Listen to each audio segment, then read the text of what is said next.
This Black History Month, remembering history isn't only about famous names, it's also about honoring lives that were never recorded at all. A historic LaGrange cemetery recently reopened to the public, and it's doing just that. Our Fiona McGee has that story. Phil, Mulberry Street Cemetery opened in 1863 and closed in the early 1900s. After years of restoration, the site reopened last July with new paths, signage, and grave markers. The cemetery's oldest section, formerly Stonewall Cemetery, holds marked graves of soldiers from all 11 states of the Confederacy. Nearby lie more than 1,000 unmarked graves, believed by officials to belong largely to African Americans, some possibly formerly enslaved. We marked 1,000 graves of unknown people that were not marked.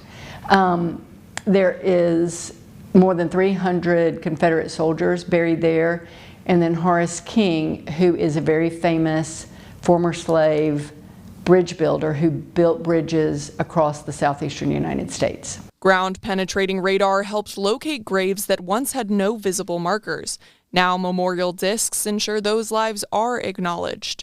The revitalization took years of work and funding. Tilly says at times some locals questioned why the money wasn't spent elsewhere. We don't have to be a community of either or. We can be a community of and, right? And the history of that cemetery and why those Confederate soldiers are there, why all the people are buried there who are in unmarked grave, why is Horace King there, all of those things are very important. Horace King, a formerly enslaved engineer who became a master bridge builder and legislator, is the most well-known person buried here. Part of the revitalization included bringing a King-style covered bridge from Callaway Gardens to the cemetery. It was built by one of Horace King's sons, and we felt it was appropriate to be next to his graves. Preservation efforts even inspired a cookbook called A Spread for the Dead, featuring traditional Southern funeral recipes with proceeds supporting cemetery upkeep and student visits. All of the recipes are from people who live in LaGrange or Troup County, or they have some connection. They have lived here in the past,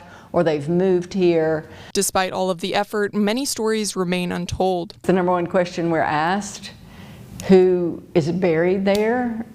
We don't know the answer to that. It's been closed almost 100 years, so there are no records of who's buried there.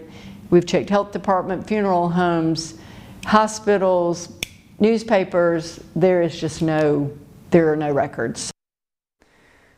Community leaders are now asking families to contact the Troup County Historical Society if they believe an ancestor may be buried here, all in an effort to replace unknown markers with real names.